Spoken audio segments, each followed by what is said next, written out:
Ayon sa isang analyst na may codename na Blunts, si Boom ay posibleng tumaas daw ng halos 220% na maaaring mag-triple ng pera ng mga investors. So ano nga ba ang Boom at ano ang mga importanteng bagay na dapat nating malaman tungkol dito? Yan po ang siyang ating pag-uusapan sa video na ito. Pero bago po tayo magpatuloy, ay nais ko lamang po munang bigyang linaw ang aking disclaimer kung saan ang nilalaman po ng video na ito ay hindi po ito isang financial advice. For education and information purposes lamang po ang layunin nito. Ngayon ay ano ang sinasabi ng mga analyst tungkol kay Boom? Ayon sa mga eksperto tulad po ni Blunts, malaki ang potential ni Boom.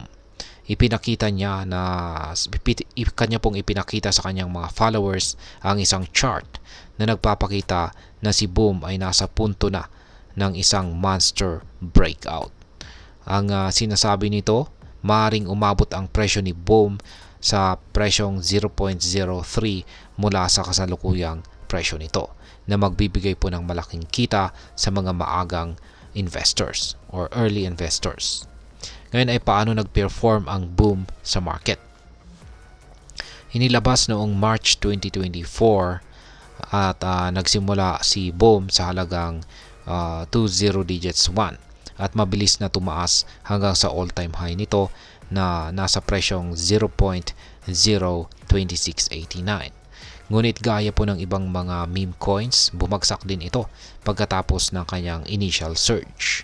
Ngayon ito ay bumaba ng 67% mula sa kanyang peak, pero nakapagtala po siya ng 47% na pagtaas sa nakalipas na 30 mga araw or 30 days. Ang ganitong volatile nature ay karaniwan po sa mundo ng cryptocurrencies, kung saan mabilis ang pag-angat at pagbagsak ng mga presyo. Ngayon ay ano ang kahalagahan ng timing sa pag-invest sa cryptocurrencies? Ang pagtaya sa timing sa pag-invest sa cryptocurrencies ay napaka-importante po talaga, lalo na sa mga meme coins tulad ni Boom. Maaring mabilis ang pagtaas po nito, ang pagtaas ng presyo nito, ngunit kasunod din nito ang mabilis na pagbaba. Kaya't kinakailangan ng matinding pag-aaral at maingat na pagpapasya bago mag-invest. Ang mga investors ay dapat na magkaroon po ng malinaw na strategy at hindi lamang sumasabay sa hype. Ngayon ay ano ang mga dapat tandaan bago mag-invest kay Boom? Bago mag-invest kay Boom o kahit anumang cryptocurrency, importanteng tandaan ang mga sumusunod. Yan, una ay mag-research, pag-aralan po ang coin at ang market trends bago mag-invest. Pangalawa ay ang risk management. Huwag mag-invest ng higit pa sa kaya mong mawala. Pangatlo ay ang diversification. Huwag ilagay lahat ng iyong pera sa isang coin lamang. Mag-invest po sa iba't ibang assets. At panghuli ay stay updated. Lagi kang maging updated sa mga balita at analysis tungkol sa iyong mga investments. Ngayon ay ano naman ang masasabi ko rito? Sa dulo ng lahat, si Boom ay isang halimbawa ng mabilis na pag-ikot ng kapalaran sa cryptocurrency market. Habang malaki ang potensyal na kita, malaki rin ang risk na kasama nito. Ang tamang impormasyon, maingat na pagpapasya at tamang timing ang magiging susi sa tagumpay sa pag-invest sa ganitong klase ng assets.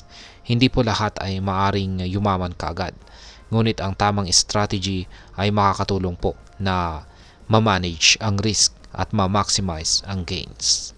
Ang mundo ng cryptocurrency ay puno po ng excitement at opportunities. Pero kaakibat nito ay ang malaking responsibilidad at risk. Kaya't bago sumabak sa pag-invest, siguraduhin handa ka sa posibleng mangyari. At ayan mga ka-crypto, hanggang dito na lamang po tayo sa video na ito. Sana po ay inyong nagustuhan ang aking paliwanag sa video na ito. Kung inyo po itong nagustuhan, pakiclick lamang po ang like button nito. Para naman po sa mga bago lamang dito, kayo po ay aking inaanyayahan para mag-subscribe. Pakiclick na rin po ang bell icon nito dahil ito po ang siyang magsisilbing notification nito sa mga bago kong videos na akin pong ina-upload sa aking YouTube channel na ito. Marami pong salamat sa panonood, ingat po tayo lagi at God bless po sa ating lahat.